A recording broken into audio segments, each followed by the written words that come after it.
अस्सलाम वालेकुम जनाब अली। तो जनाब प्रीवियस वीडियो में हमने डिस्कस किया आरएलसी सीरीज सर्किट यानी सीरीज रेजोनेंस सर्किट, और ये भी देखा कि इसको रेजोनेंस सर्किट क्यों कहते हैं। अब जनाब वही तीन सर्किट कंपोनेंट हमारे पास होंगे और हम इनको पैरेलल रेजोनेंस सर्किट कहेंगे, या जनाब आरएलसी पैरेलल सर्किट या पैरेलल एलसी सर्किट भी कहा जाता है। आपकी बुक में डायग्राम बनी होगी, उसमें रेजिस्टेंस इन्होंने नहीं बनाई होगी, वार्स की रेजिस्टेंस होती है, वो अंडरस्टूड है। पैरेलल एलसी सर्किट मैंने बना दी है जनाब आर एल सी।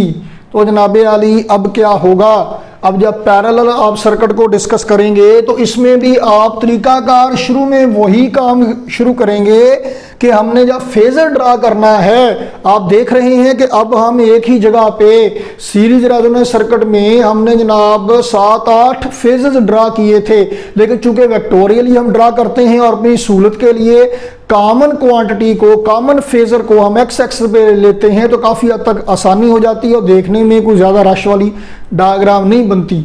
तो जनाब अली अब भी हम यही काम करेंगे, जो कॉमन कंपोनेंट है उसे एक्स एक्सिस पे ले लेंगे। कौन सा कॉमन है जनाब, पैरेलल सर्किट में जनाब अली वी कॉमन हुआ करता है, पोटेंशियल डिफरेंस वोल्टेज कॉमन होते हैं। तो जनाब क्या करेंगे, वोल्टेज आ गया जी कॉमन एक्सिस पे, टोटल वोल्टेज यही है, रेजिस्टिव वोल्टेज यही है, कैपेसिटिव वोल्टेज यही है और इंडक्टिव वोल्टेज भी यही है। चार अल्टरनेटिंग क्वांटिटीज आ गई हैं जनाब अली एक्स एक्सिस पे। तो अब कंपोनेंट वाइज इनको काम डिस्कस करना शुरू करें। जनाब अली करंट रेजिस्टिव सर्किट में एक रेजिस्टेंस में वोल्टेज और करंट इन फेज होते हैं। लो जनाब रेजिस्टिव करंट भी यही आ गया। तो ये 1 2 3 4 5 क्वांटिटीज तो एक्स एक्सिस पे आ गई ना। अब कंपैरिजन करते हैं जनाब अली हमारे पास कैपेसिटिव सर्किट में करंट लीड करता है, वोल्टेज लैग करते हैं। तो जनाब कैपेसिटिव वोल्टेज एक्स एक्सिस पे हैं तो कैपेसिटिव करंट लीड करेगा, ये आ गया आई सी। और जनाब अली इंडक्टर में वोल्टेज लीड करते हैं, करंट लैग करता है। इंडक्टिव वोल्टेज एक्स एक्सिस पे हैं तो करंट लीड करेगा, करंट लैग करेगा। इंडक्टिव वोल्टेज एक्स एक्सिस पे हैं, इंडक्टिव करंट लैग करेगा। तो ये पीछे आ गया जनाब, ये आ गया है। तो मैं जैसे हमने सीरीज सर्किट में यहाँ साइड पे करके लिखा था ताकि जरा क्विक रेफरेंस बन जाए, I is equal to V over X C ऐसे करके। तो जनाब अली वी एक्स सी होता है 1 ओवर ओमेगा सी, तो वी ओमेगा सी। तो जनाब I L is equal to V over X L यानी वी ओवर ओमेगा एल यानी V over 2 pi F L. और यहाँ पे क्या होगा जी, चलें वैसे ओमेगा फ्रीक्वेंसी ज़्यादा होगी, ओमेगा ज़्यादा होगा आपको लग ही जाएगा पता। तो चलें मैं लिख दूँ, फिर भी आप कहें ना कि लो जी 2 पाई एफ सी ए लो जनाब। तो जनाब अली ये तो हो गई जनरल डायग्राम। अब इसे इम्पेडेंस डायग्राम नहीं कहेंगे, क्या कहेंगे ये भी देखते हैं, जो सूरत हाल बनेगी वो कह लेंगे। तो लो जी, तो जनाब पहले की तरह ही हाई फ्रीक्वेंसी पे, एट हाई फ्रीक्वेंसी, और फिर लो फ्रीक्वेंसी पे देखेंगे क्या बनता है। जनाब अली रेजिस्टिव करंट और रेजिस्टिव वोल्टेज वो तो वही रहेंगे, उसमें तो कोई इशू नहीं है। रेजिस्टिव वोल्टेज, रेजिस्टिव करंट और टोटल वोल्टेज, ठीक है जी। तो जनाब हाई फ्रीक्वेंसी पे क्या होगा, जब फ्रीक्वेंसी ज़्यादा होगी तो कैपेसिटिव करंट ज़्यादा हो जाएगा। हाई फ्रीक्वेंसी पे कैपेसिटिव करंट ज़्यादा होगा। लो जनाब कैपेसिटिव करंट ये हो गया। और हाई फ्रीक्वेंसी पे फ्रीक्वेंसी ज़्यादा होगी, इंडक्टिव करंट क्या होगा जी, कम हो जाएगा। तो इंडक्टिव करंट आई एल कम हो गया। लो जनाब अली तो टोटल करंट क्या होगा जनाब, देखते हैं जी। टोटल करंट ये देखिएगा ज़रा, ये पॉजिटिव वाई है, ये नेगेटिव वाई है। आई एल का थोड़ा सा हिस्सा आई सी को कैंसिल आउट कर देगा तो बाकी आई सी बच जाएगा कुछ, और आई आर ये है एक्स एक्सिस पे। तो टोटल करंट ये है। तो जनाब आप देखें ये रेजिस्टिव करंट और ये टोटल वोल्टेज एक्स एक्सिस पे है, टोटल करंट ये है। तो हाई फ्रीक्वेंसी पे करंट लीड करेगा थीटा डिग्री टोटल वोल्टेज को, ये काम होता है आरसी सर्किट में। तो हाई फ्रीक्वेंसी पे ये आरसी सर्किट की तरह बिहेव करेगा। इसका मतलब है जैसे जैसे फ्रीक्वेंसी ज्यादा होती जाएगी कैपेसिटर का रोल ज्यादा होता जाएगा, कैपेसिटिव करंट ज्यादा होता जाएगा।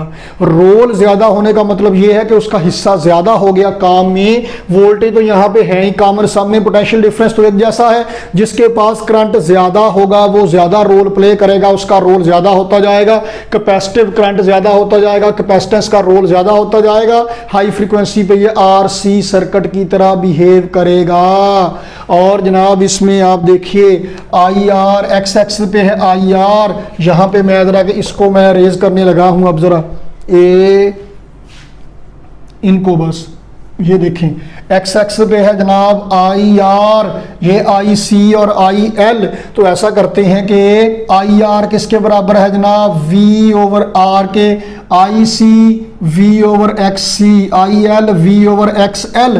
तो ऐसा करें जनाब कि हम जो कॉमन है V उसको एमिट कर देते हैं, ख़त्म कर देते हैं। तो ये बन गया जनाब 1/R, ये बन गया 1/XC और ये बन गया 1/XL।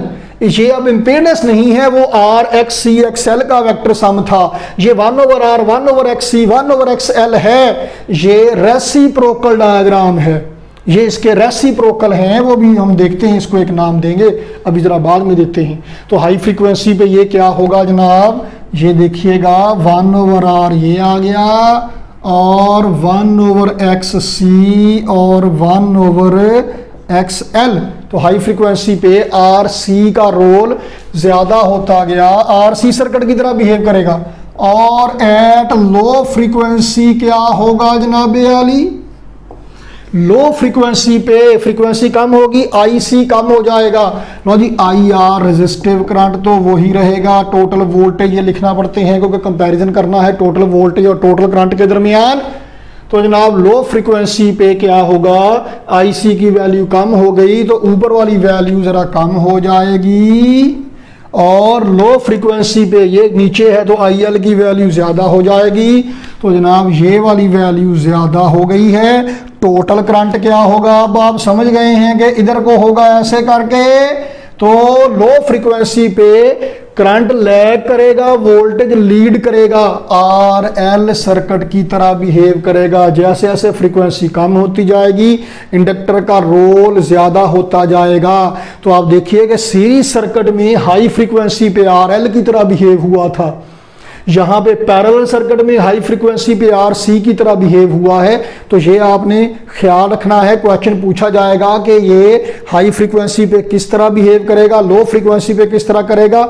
डायग्राम बना के एक्सप्लेन करना है। सीरीज के लिए पैरेलल के लिए जो भी पूछा जाए ये बात बताई हुई है, आपको पढ़ा दी गई है, तो ज़हन में भी रखना है। तो जनाब बाद में फिर कई लोग ये इतराज़ करते हैं कि ओह ये था जी, ये तो पता ही नहीं जी। वो पता तब हो जब ध्यान से लेक्चर देखा सुना हुआ हो। तो बहरहाल तो जनाब लो फ्रीक्वेंसी पे ये RL सर्किट की तरह बिहेव करेगा, लो फ्रीक्वेंसी पे इंडक्टर का रोल ज़्यादा होता जाएगा।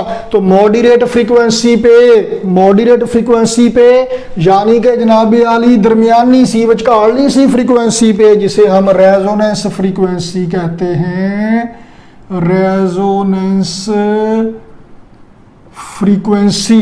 तो जनाब रेजोनेंस फ्रीक्वेंसी पे क्या होगा, आप देखेंगे फ्रीक्वेंसी हाई से जैसे जैसे लो की तरफ जाती है ये वाली वैल्यू कम होती जाती है, नीचे वाली वैल्यू ज़्यादा होती जाती है। तो एक वक्त आएगा कि IC और IL दोनों जनाब आली एक दूसरे के इक्वल और अपोजिट हो जाएंगे, तब होगा रेजोनेंस का अमल।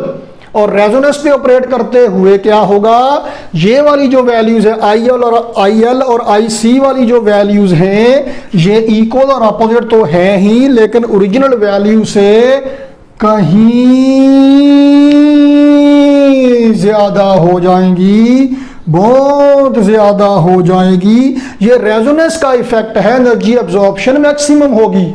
अच्छा एक बात आप याद रखें, जरा ध्यान में रखें, बाज़ औक़ात सीरीज का सर्किट में और पैरेलल सर्किट में कन्फ्यूजन हो जाती है, बंदा भूल जाता है। ये याद रखें, सीरीज सर्किट में वोल्टेज VL और VC कैपेसिटिव वोल्टेज और इंडक्टिव वोल्टेज इक्वल और अपोजिट हुए थे रेजोनेंस पे, और ओरिजिनल वैल्यू से कहीं ज्यादा हो गए थे।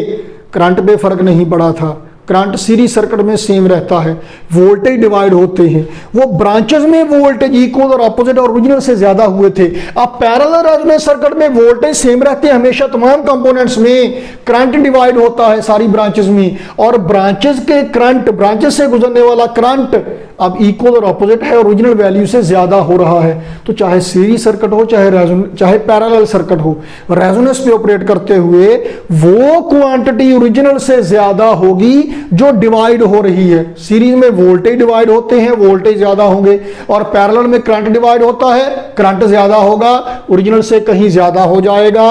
और जनाब आली अब देखिए आप के इक्वल और अपोजिट है, तो करंट हाई फ्रीक्वेंसी पे टोटल करंट ये है, लो फ्रीक्वेंसी पे टोटल करंट ये है, रेजोनेंस फ्रीक्वेंसी पे टोटल करंट क्या है, ये दोनों तो कैंसिल कर रहे हैं, टोटल करंट आई आ रही है, टोटल वोल्टेज पहले एक्स एक्सिस पे है। तो रेजोनेंस पे ऑपरेट करते हुए थीटा 0 है, कॉस थीटा 1 है, पावर फैक्टर 1 है। थीटा 0 होने का मतलब है रेजिस्टिव है। रेजोनेंस पे ऑपरेट करते हुए ये रेजिस्टिव सर्किट की तरह बिहेव करेगा। अब देखिए सीरीज सर्किट भी, आरएलसी सीरीज सर्किट भी रेजोनेंस पे ऑपरेट करते हुए रेजिस्टिव सर्किट की तरह बिहेव कर रहा था, और पैरेलल एलसी सर्किट भी रेजोनेंस पे ऑपरेट करते हुए रेजिस्टिव सर्किट की तरह बिहेव कर रहा है। रेजोनेंस पे ऑपरेट करते हुए दोनों रेजिस्टिव हैं, लेकिन एक बात का फर्क है, क्या? यहां पे देखिए लो फ्रीक्वेंसी पे टोटल करंट रेजिस्टिव और इंडक्टिव करंट मिलकर टोटल करंट बना रहे हैं, हाई फ्रीक्वेंसी पे रेजिस्टिव और कैपेसिटिव करंट मिलकर टोटल करंट बना रहे हैं, और रेजोनेंस पे ओनली रेजिस्टिव करंट है। तो रेजोनेंस पे impedance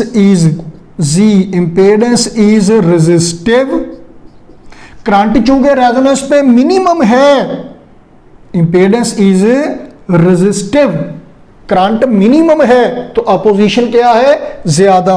impedance is resistive and maximum, ये फर्क है पैरेलल में सीरीज की निस्बत।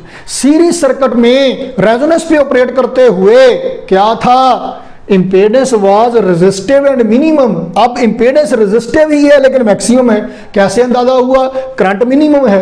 करंट मिनिमम कब होगा? करंट कम से कम तभी होगा जब अपोजिशन ज्यादा होगी। तो अब इसका ग्राफ बनेगा फ्रीक्वेंसी और करंट के दरमियान। कैसे? रेजोनेंस फ्रीक्वेंसी पे काम करते हुए करंट मिनिमम है, किसी और फ्रीक्वेंसी पे काम करते हुए करंट ज्यादा हो जाएगा। रेजोनेंस पे करंट मिनिमम है लेकिन है ये रेजिस्टिव सर्किट, पावर फैक्टर 1 है, थीटा 0 है, और रेजोनेंस पे ऑपरेट करते हुए ब्रांचेस में करंट इक्वल और अपोजिट है और ओरिजिनल से कहीं ज्यादा है due to the effect of resonance, जो कि हम पहले बात कर चुके हैं। तो रेजोनेंस फ्रीक्वेंसी के लिए अब हम फार्मूला डिराइव करते हैं। तो अब रेजोनेंस पे ऑपरेट करते हुए क्या सूरत हाल है जनाब?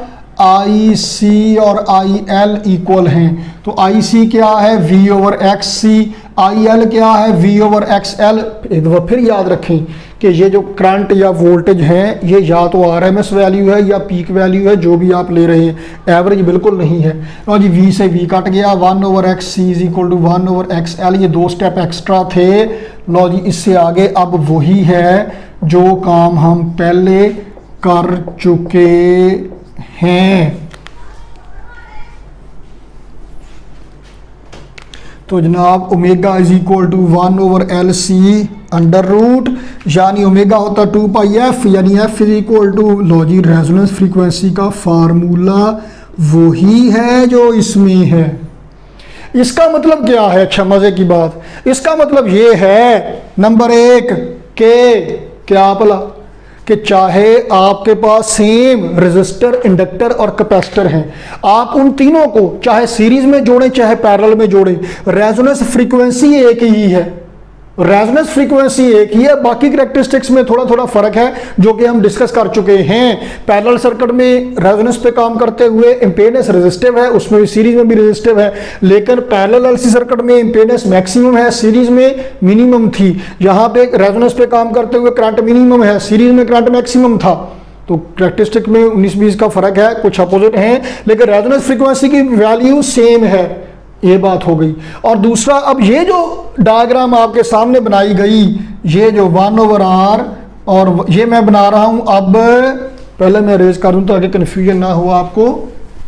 अब ये जो डायग्राम बनाई जा रही है जनाब आली, ये रेजोनेंस पे है 1/r, तो जनाब ये क्या था, सॉरी 1/xc, और ये था जनाब 1/xl।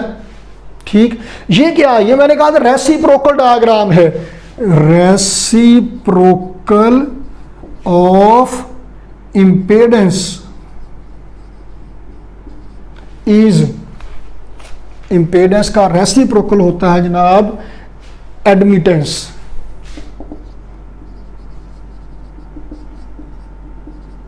तो ये एडमिटेंस डायग्राम कह लीजिए आप, और इसे लिखा जाता है y से, y is equal to 1/z, ये एडमिटेंस, ये इम्पेडेंस। इसी तरह से रेसिप्रोकल ऑफ रिएक्टेंस इज जनाब ये होता है एक्सेप्टेंस, ससेप्टेंस, वो उल्टा मुंह से निकल गया, ससेप्टेंस। जैसे रेजिस्टेंस का ऑपोजिट होता है कंडक्टेंस, ऐसे रिएक्टेंस का ऑपोजिट होता है ससेप्टेंस, एस से लिखा जाता है इसको, एस। इसका मतलब है कि x is equal to 1/s या s is equal to 1/x, susceptance 1/रिएक्टेंस। तो यहाँ पे जो 1/xl 1/xc है, ये sc और slb से आप कह सकते हैं, लेकिन बहरहाल ये हमारे पास होता नहीं, इन्फॉर्मेशन के लिए आपको बता दिया गया है। लो जनाब आली, ये पैरेलल LC सर्किट भी डिस्कस हो गया है। तो जनाब ये आपने अब ध्यान रखना है कि पैरेलल LC सर्किट में आपने डायग्राम्स कैसे बनाना है, ये सारी बना के एक्सप्लेन करना है। पॉसिबल क्वेश्चंस आपके साथ डिस्कस कर लिए गए हैं, कोई कन्फ्यूजन हो तो ज़रूर पूछिएगा। चले जनाब, आज के लिए इतना काफ़ी है। अल्लाह हाफिज़।